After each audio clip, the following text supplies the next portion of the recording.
Before the maps were drawn, before borders were cut through mountains, hills, forests, clans, and memory, before foreign flags rose over African soil, there was Kigezi, a land of steep hills and stubborn people, a land where authority did not sit on a throne, but lived in the wisdom of the elders, in the courage of families, in the sacred bond between land, lineage, and spirit. This is not a story of empty land waiting to be discovered. This is an African story, told by Africans, remembered by the children of this soil. Welcome to Kigezi, the highland frontier that refused to bow. Before the colonial conquest, Kigezi was alive with order, but the order of palaces and royal courts was not in Kigezi. In Kigezi, the order of kinship, obligation, courage, and memory existed. Here lived the Bachiga, the Bahororo, the Bafumbira, and the Batwa, each with their histories, their relationships to land, and their ways of belonging. This was not a stateless wilderness, as some outsiders would later claim. It was a society organized differently. Power lived in the clan. Authority rested with the elders, custodians of lineage, wisdom, and social balance. Decisions were made not by decree, but by dialogue, not by distant command, but by consensus. And among the people rose those whose courage or wisdom gave them unusual influence. Men and women who embodied strength, foresight, and honor. Some became known as persons of unusual social weight, admired not because they inherited a crown, but because they earned the respect. In Kigezi, power was not only political, it was also spiritual, and few forces carried more moral authority than Nyabingi. I am Sheila Kawamara Mishambi, the founder and director of Tembuzi Cultural Fun Park. I'm here to tell you the story of Kigezi. In order to understand resistance in Kigezi, you must first understand the spirit. Nyabingi was more than belief, more than ritual, more than fear. Nyabingi was memory, power, warning, justice, and belonging, all woven into one. For many communities across this region, the spirit associated with a legendary priestess became a force of social cohesion, a rallying center in times of uncertainty, a moral authority in a fractured world, and in time, a language of defiance. When strangers came bearing flags, taxes, and guns, they did not meet a silent people. They met a people already held together by invisible bonds stronger than iron. And when Kigezi rose, it would often rise through the voice of Nyabingi. Then came the scramble for Africa. From distant capitals, men who had never climbed these hills began to divide them. Not according to clan, not according to language, not according to history, not according to anything familiar to the people, but according to imperial ambition. The British wanted strategic control, the Upper Nile, inland trade, and a secure protectorate. The Germans, expanding north from German East Africa, saw these borderlands as part of their imperial reach. The Belgians, pushing eastward from the Congo, also moved towards this mountainous frontier. Kigezi became more than a homeland. It became a contested zone, a prize in a struggle among three empires, and in the middle of it stood African communities whose lives could not be reduced to a line on a European map. In 1890, Britain and Germany signed what became known as the Heligoland Agreement. In Europe, it looked like diplomacy, a transaction, an exchange of territories and influence. Germany gave up claims in Zanzibar and Wituland. Britain handed over the island of Heligoland in the North Sea. But for Africa, such agreements were never abstract. They were deeply human in their consequences.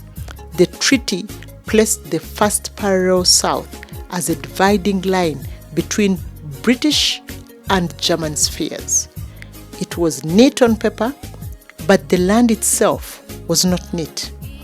These were volcanic highlands, folded valleys, ancient routes of movement, and overlapping spheres of influence. The geography was poorly understood. The people were barely consulted, and the result was confusion, rivalry, and dispute. Kigezi became the center of what would later be known as the Kivu-Mufumbiro boundary question, a struggle that would drag on until 1910, when colonial powers finally fixed the modern borders of Uganda, Rwanda, and the Congo. But let us be clear here.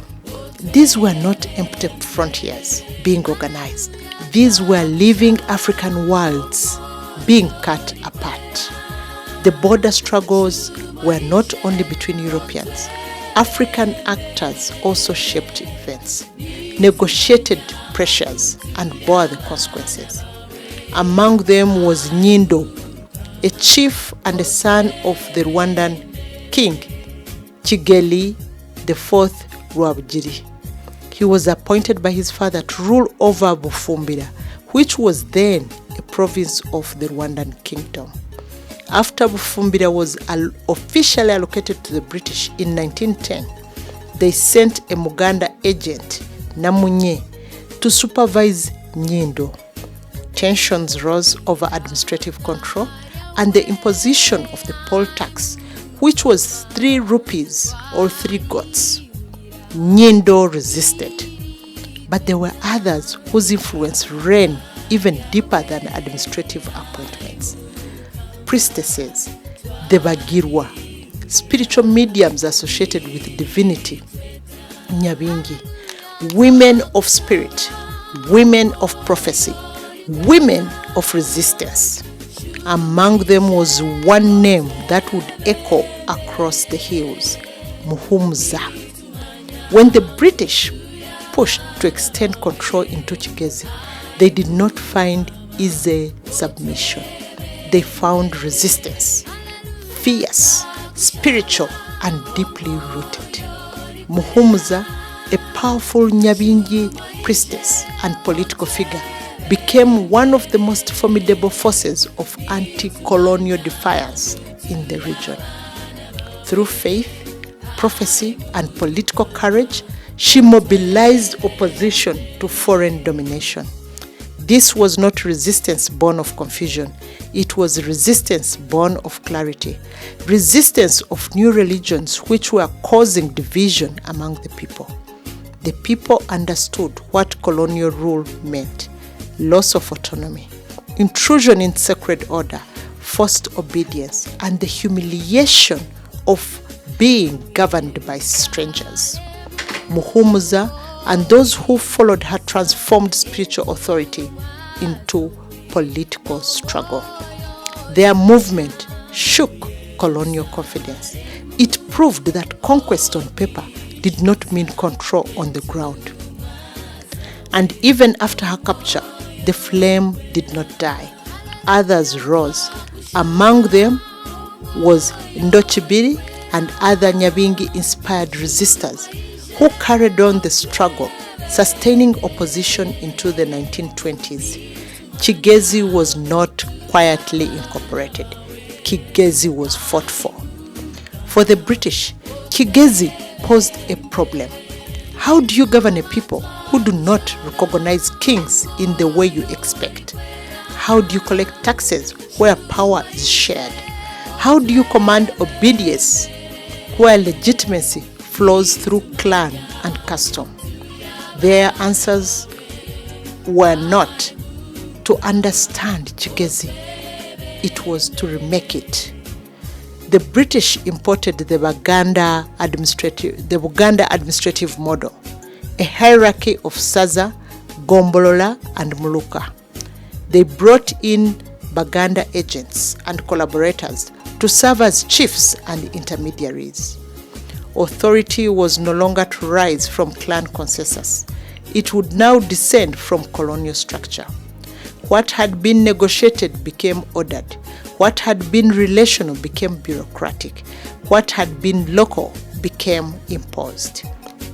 And in 1914, the administrative headquarters was established at Kabale, a strategic highland station for control, surveillance, and colonial permanence.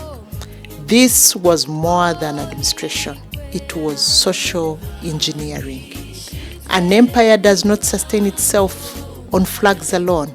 It demands revenue, labor, compliance. The British introduced the hard tax and poll tax, forcing people into a cash economy they had not designed. To pay, many had to leave home, and so Kigezi, rugged, beautiful, densely settled, became a labor reservoir. Men walked out of these hills towards central Uganda and beyond to work on coffee estates, cotton fields, and the colonial enterprises that enriched others first. Migration reshaped households. It altered rhythms of family life. It drained labor from the hills and tied Kigezi to a wider colonial economy, not on equal terms, but through necessity. This is how the British Empire often worked, not only by conquest, but by rearranging survival itself. As the decades passed, pressure on land deepened. Kigezi's hills, though fertile and beloved, were not infinite. Population density rose. Colonial administrators, having already altered political life, turned now to the geography of settlement. By the 1940s, the British launched resettlement schemes, moving people from crowded Kigezi into less densely populated areas such as Ankole and Toro. To the British Empire, this was policy. To families, it was uprooting. Land is never just land. It is burial ground, belonging, ancestry, memory. To move a people is to disturb more than their homes. It is to unsettle identity itself. And yet, even in displacement, the people of Kigezi carried their language, discipline, resilience, and cultural strength with them, changing the wider regions of Uganda in turn. What did colonialism take away from Kigezi? It took autonomy and called it administration. It took mobility and called it order. It took resistance and called it rebellion. It took African systems of governance and named them primitive, only to replace them with rigid hierarchies that served foreign rule. The clan system was weakened. Spiritual authority was criminalized. Local realities were subordinated to distant decisions. But colonialism did not erase Kigezi. It scarred it. It transformed it. It burdened it. Yet it did not break the soul of its people. For too long, African history was told as if Africa only entered history when Europeans arrived. But here in Kigezi, as across this continent, the truth is different. Africa had systems. Africa had memory. Africa had governance. Africa had faith, diplomacy, resistance, and vision. The story of Kigezi is not a footnote to the British Empire. It is a testimony to African endurance. At Tembuzi Cultural Fun Park, we choose to tell that story differently, not as a dead record in a dusty museum archive, but as a living inheritance. We tell it so that students may learn with pride, so that visitors may feel history, not merely read it, so that Africans may recover the authority to narrate themselves. Because when a people lose control of their story, they risk losing control of their future. And when they reclaim it, they rise. These hills remember. They remember the council of elders. They remember the spirit of Nyabingi. They remember the women and men who refused to surrender. They remember borders drawn without their consent. They remember labor, loss, migration, and survival. But above all, they remember that freedom begins in the mind, in the refusal to accept the story told by the conqueror as the final truth. Kigezi was not silent. Kigezi was not empty. Kigezi was not waiting to be made. Kigezi lived.